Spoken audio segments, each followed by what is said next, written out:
I'm not going to lie. The music for Seekers is actually pretty good overall. I just don't know about this theme. But that's all personal preference. I just like the OG original theme, so that's what we're going with. You know, get off on the right foot. Okay, it is time to resume the Beertastic voyage. Let's go. All right, here we are back in Bestock Mines, right where we left off yesterday after getting our sub-job items and I believe level 22. That is confirmed. We were indeed level 22. Okay, so today we are going to make the journey to Jeuno and take on the Chocobo License quest. And if I remember right, I need 4 Gosbit grass. So bid.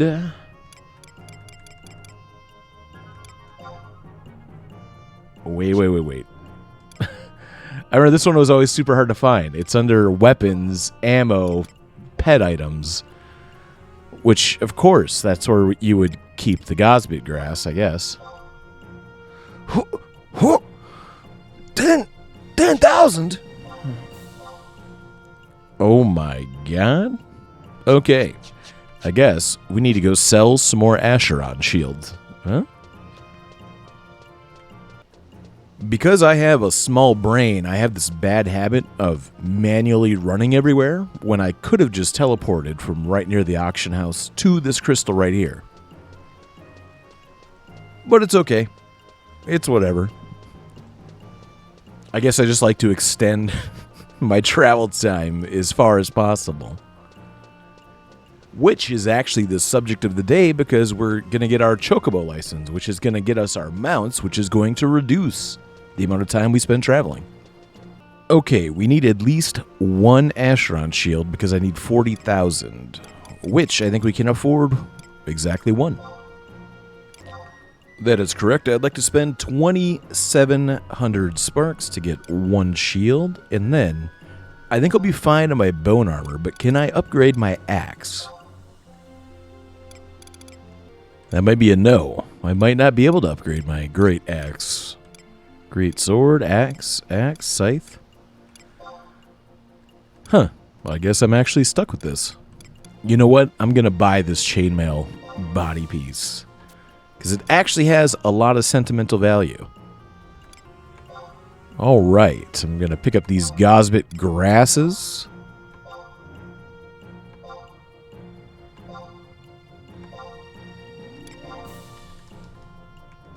See if we can do a little undercut.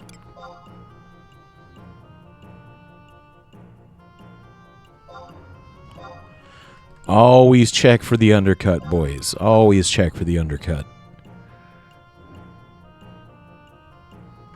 Okay. 9,000.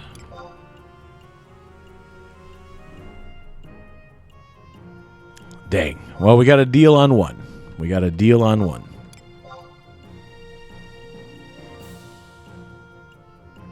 All right, we've got our 4 Gosbit wild grasses. It is time to get this journey underway. And we're going to cut off half of it by just teleporting straight to the Konstadt Highlands.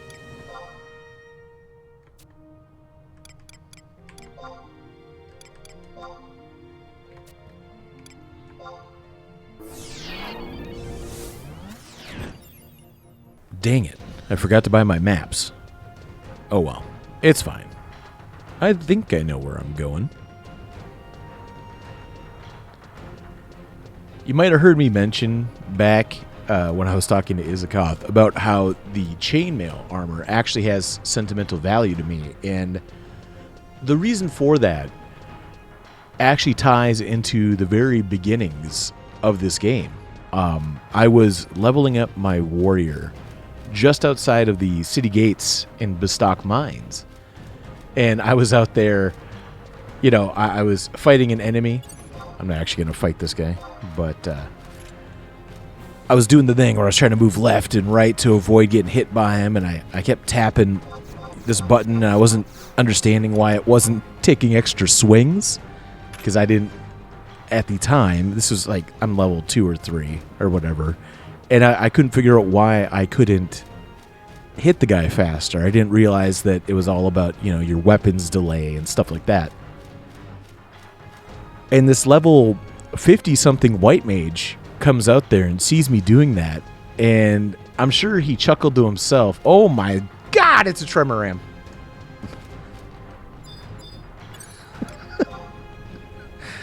It says even match, but I don't trust it. I don't trust it. But you know what? I've never tried to fight one at this level. We're going to pull out the boys and give it a whack. But like I was saying, okay, so I was level 2 or 3, and this white mage is probably just laughing to himself, looking at me be ridiculous, trying to dip and duck and dodge this bee.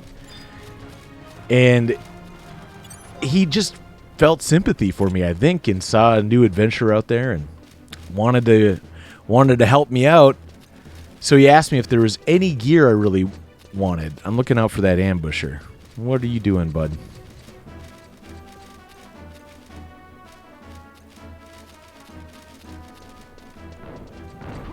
Oh, God. Oh, God. All right, we're good. Wow, okay, so these guys aren't that hard at this level. Huh.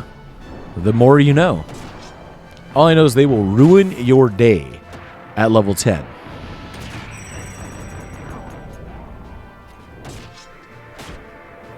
Get 'em. That's awesome.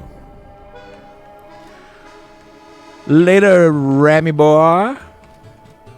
Alright, let's get this journey back underway here. But yeah, so this guy, his name was Zombie, and he was like a level 50 white mage, and he had his own link shell.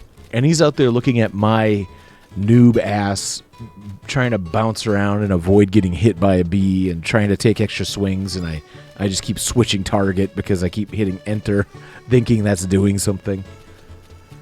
And he asked me, hey man, how's it going? And he teaches me the basics of the game about how dodging actually isn't helping, and I was so confused at first because like, well, sometimes when I do it with the right timing, it says they miss. He's like, no, that's based on your evasion stat.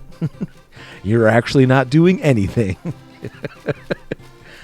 And as disappointing as that was to hear, it actually also was very liberating because it was like, oh, okay, so this isn't all this high skill, high tier stuff where I gotta like dip and duck and dodge. So, it was nice. And he asked me, he's like, hey man, is there any gear that you need right now? And I was like, well, I was looking at a Sapara in the weapons shop, but I don't know how to make 700 gold. And, a Sapara is like a level 7 sword, and I thought it was cool because it was a curved blade, and I don't know, I think ninjas are cool or something. I'm not sure what my line of thinking was.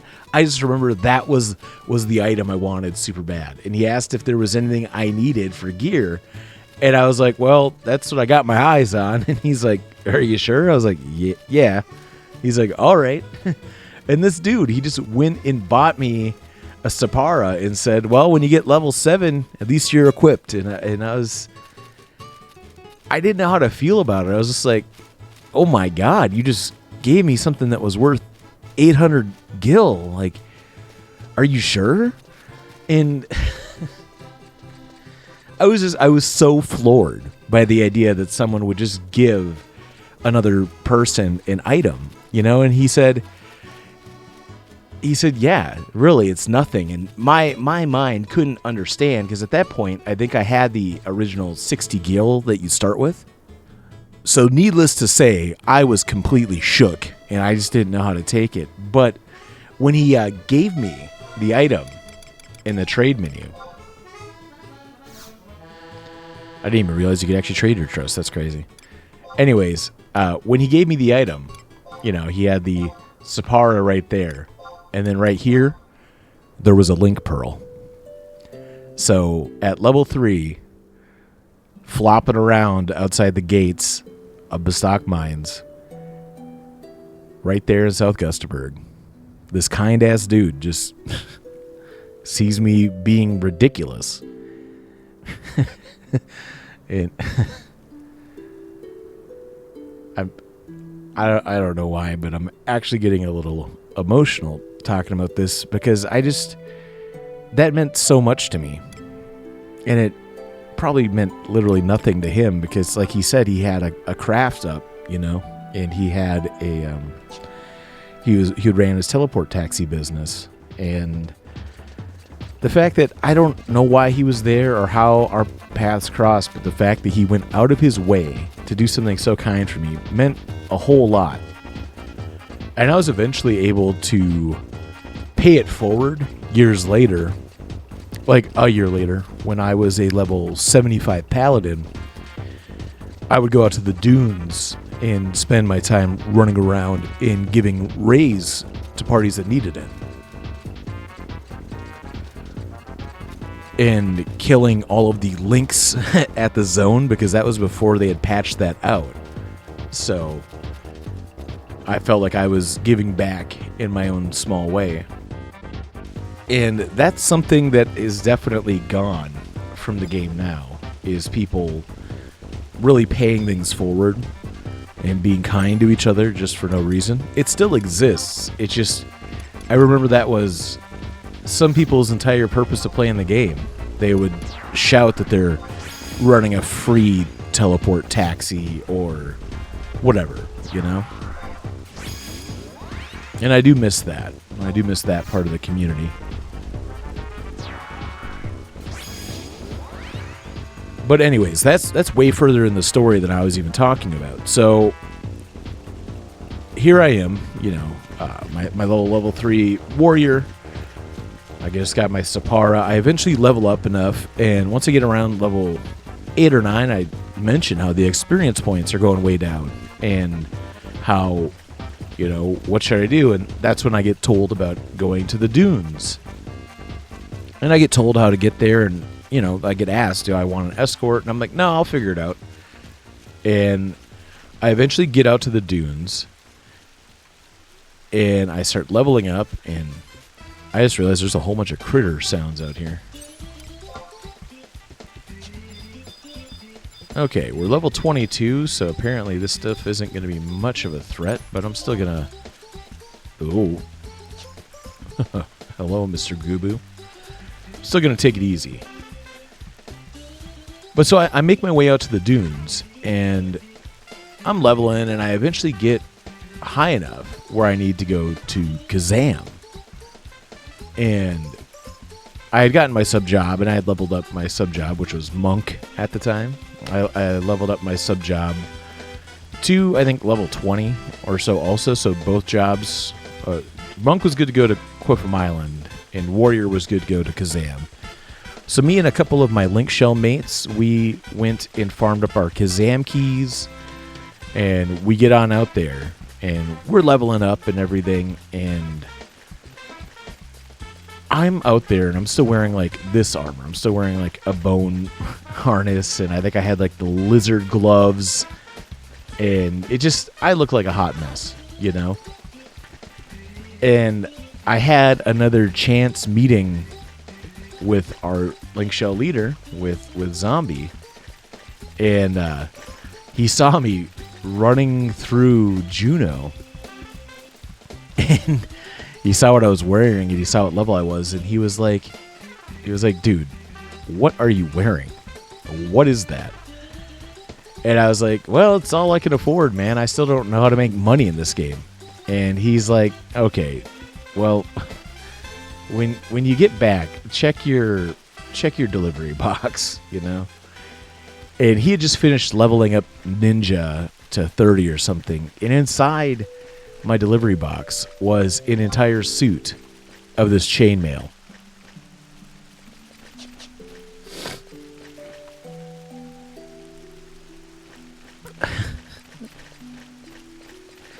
Which at the time was really expensive. It was almost as expensive to buy it on the auction house as it was to buy from the armor store. It was over 20,000 per piece. And back in the day, those were big boy numbers, you know?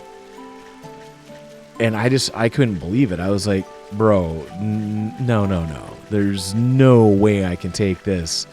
And I hit return to sender. And he sent it right back. And he made some sort of announcement in the link shell along the lines of like, you know, if you see basic, or if you don't see basic wearing this chainmail, you personally let me know, because I want him to have it as a gift and whatever. And I was, I was excited to get the new armor. I was happy to get the new armor, but I just didn't understand how someone could be so selfless in this game, because at that time I didn't know how to make money at all. I had no clue what I was doing. And this kind-ass dude is just out here giving away 100,000 gil back when that was a ton of money. And obviously it stuck with me, and I'm freaking getting emotional about it. I don't know. But yeah, so the chainmail set has a real big spot in my heart, because it represents like the kindest dude I'd ever met in my life. So Zombie from Cerberus, if you're out there, thank you so much for being awesome. And not just because you gave me stuff, but because you taught me what it means to pay things forward in this game. And now here I am, slogging through the swamps, 20 years later, to show people who might not have ever seen it what it was like, and trying in my own way to pay it forward. So thank you, Zombie, for being an incredible man.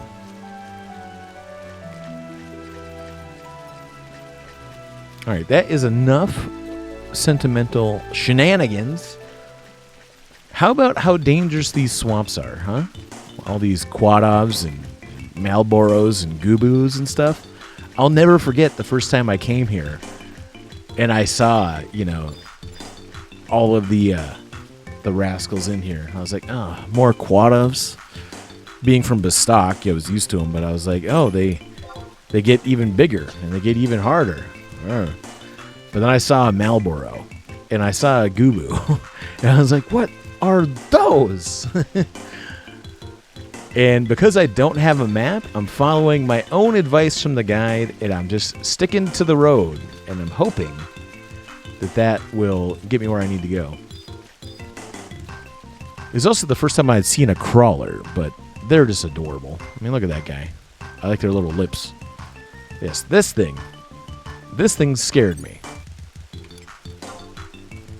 Rightfully so, because at level 20, it would have definitely been more than just tough. And I wouldn't have had a whole squad of trust with me. I would have been all by myself. Oh my god. The new challenge popping up gave me a heart attack. My volume's up too loud right now. Oh my god.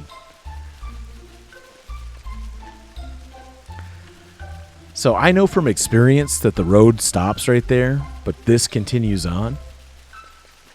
And then the road picks back up. So it is something I do really appreciate about Final Fantasy XI. It might not have the biggest map in the history of MMOs or anything, but the map it does have feels big, and it feels like there's so much to explore. There's all these nooks and crannies, and you're not sure what could be back there, but back in the day, you were always by yourself, so it was a little too dangerous to go check it out until you got things like sneaking invisible.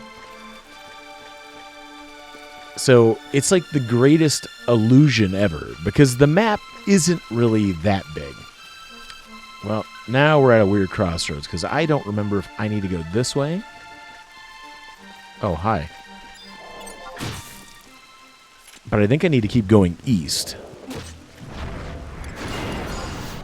This right here, this encounter, would most likely have been a death sentence back in the day. Because even though he's easy prey to me at level 22, he would have been probably even match at level 20. And I wouldn't have had this squad of people with me. So yeah, that would have been bad news bears right there. Yeah, I definitely need to keep going east. So at this fork in the road, I'm going to go this way. What was this guy's name? A bog dog? I don't think I've ever seen that before. If I have, I just wasn't paying attention. Okay. It's clearly too early to keep going east. We got to go north. I know where we're at. We're like in the middle section of the map now. Getting lost in the swamps. Realistically, you probably could have started partying here right after you finished up with the dunes. But by the time us Americans got our hands on Final Fantasy XI, the primary partying spots like Quiffham Island and stuff had already been established. And back then, Kazam would have been relatively new. So everyone wanted to go there and fight Mandragoras for some god-awful reason. I hate Dreamflower so much. But yeah, I'm pretty sure that if you wanted to, you could have gone right from the dunes to here, and that's probably how Square Enix intended it. But I digress. By the time we got the game over here in America, this was simply a pass-through zone on the way to either going to do a mission down in the bottom right-hand corner of this map. I suddenly forgot the name of the zone, but it's the one with the mute and the thing that curses you and all that stuff. That nightmare. AKA the capital of the Quad-Ops. You're either going there for some sort of mission, or you're running through on your way to Jeuno. That was it. That's all you ever did here, for the most part, back in the day. I know they eventually did add some other missions out here, and they completely redid it for Wings of the Goddess in the past, but yeah, it was something else back in the OG launch. I'm excited to see that tower. I'm pretty sure that means we are at the exit to the zone.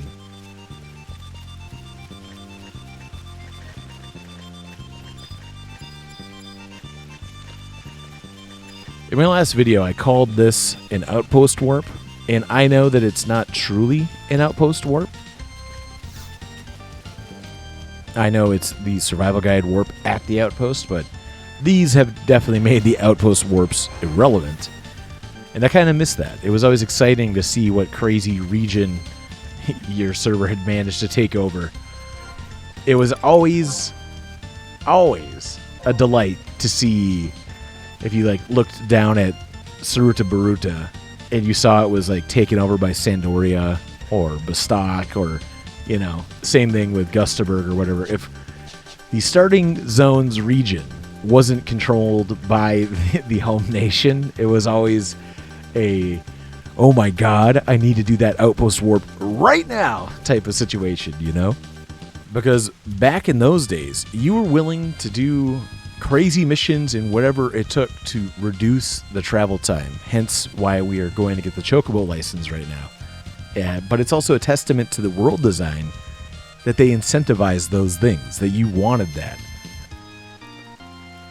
And you didn't just complain and say, oh, they're arbitrarily padding their game by making the world too big. But they made a general speed increase to everybody. Everyone's like 12% faster now, just in general. So everything goes a little bit quicker, you know? Oh, man. I want to comment on this music. This place lulls you into such a fake sense of security. Because when you first get to Rolandberry Fields, you've just gone through that nightmare hellhole that is the Pasha marshlands. And you get this soothing pan flute and this gentle guitar, and it just lets you know that everything's okay.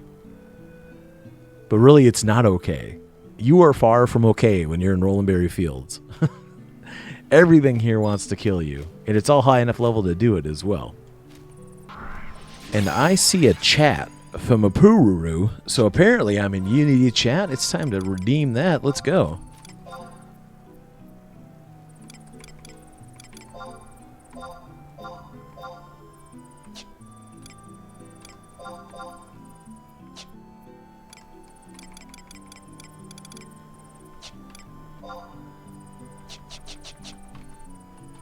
Unity. Hello. It is super early in the morning over here, and I was starving, so I went and grabbed myself a bowl of cereal, but I'll just fast forward to the next time I'm actually on the move, unless you really want some cereal ASMR. While I was eating my cereal, this lovely person, FFXI, gave me a nice little message about my YouTube and was generally very pleasant. So thank you very much for your support. And really, anybody, if you see me on Beardtastic or Basic or whatever, feel free to message me. I love hearing from people. It doesn't bother me in the slightest. So if you see me in the world on either of my characters, just say hello. I'm totally open to it. And if I can help out in some way, just let me know. I'll try my best. All right, now we need to navigate this nightmare. Again, I'm going to try to stick to the road, but not like directly because I don't want to, get ambushed. Oh, Lord. Incredibly tough. Now is the time to pop that scroll of instant re-raise. All right, we're going to go this way.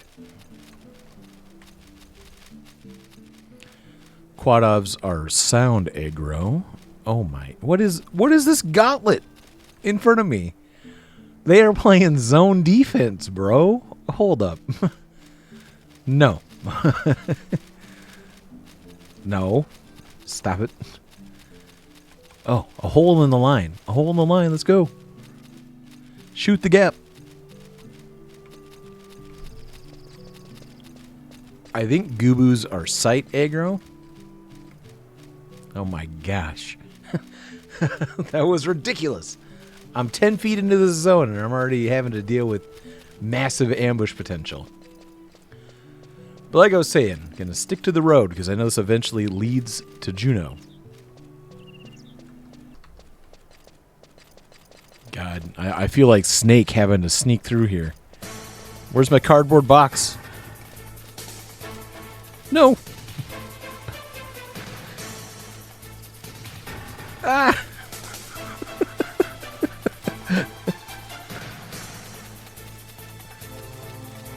If you can afford it, you definitely want a sneak and invisible for this. Jeepers creepers.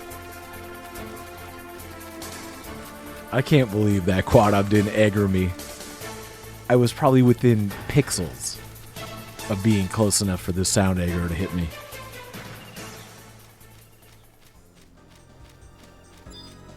What are quad ups? They're all IT, right? Yes. Oh my gosh. I know Goobus are even higher. Yes. I remember coming out here. Not here, but the Sanctuary of Zeta and farming the Goobu moss.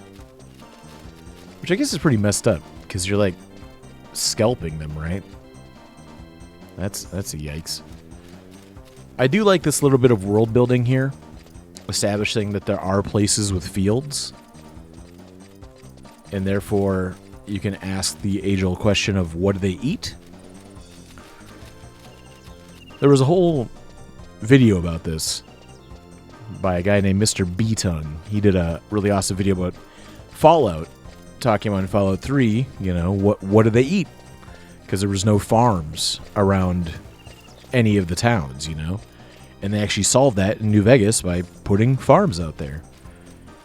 Because, yeah, it's just a simple world building thing, If you're trying to build your world, that should be one of your first questions. Where do the people sleep? Where do they eat? What do they eat?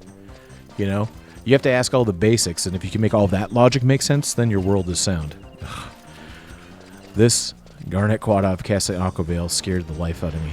I thought he was casting something on me. I know once you see those ruins of the castle walls, you're pretty close. And that gives me hope.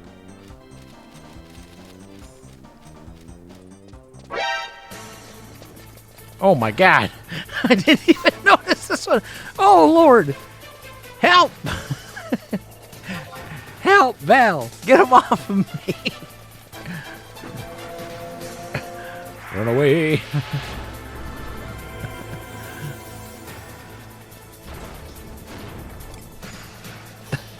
I'm making a break for it. Good luck, everybody. See you later.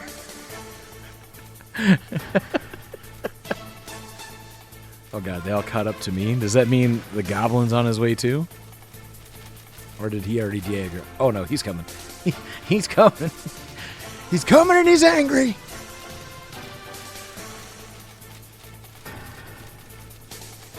Ah! Run away.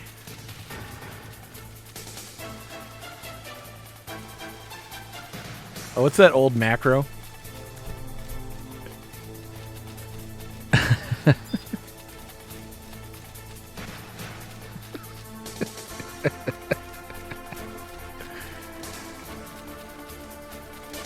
Okay, we made it to Jeuno, mostly unaccosted. There it is in the distance, barely rendering in.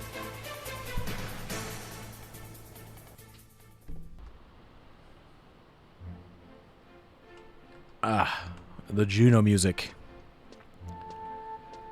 This was just always on in the background. Like, every day. I mean, you know, sometimes I turned down my TV or whatever, but just this tune would be playing because once you got high enough to hang out in Jeuno, it had everything you needed, so you would just stay in Jeuno. And I'd be, you know, bazaring stuff or whatever. I definitely need to figure out what's going on with my game setup because whatever the hell is happening back there by the Mog House is not okay. What is that, dude? Stop it. Behave yourself. It's my setup not understanding how to render the lighting engine, apparently. That's crazy.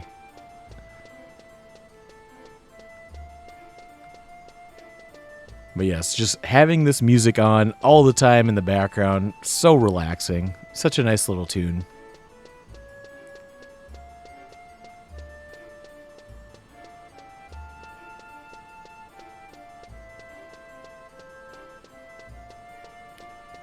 And I love that to this day, it's still like this. A little bit less now populated than it used to be, but you used to just have hordes of people, like 20 around each stall, just crowding up everything. You'd have to make like a select target NPC macro just to target the auction house window. It was insane.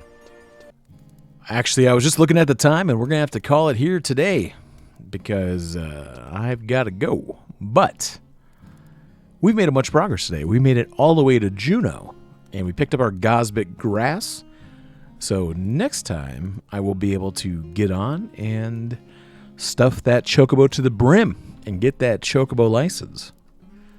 So I want to thank you guys so much for stopping by. I hope you enjoyed this episode of Final Fantasy XI New Game Plus with Beardtastic. It was nice having you here. Thanks for watching.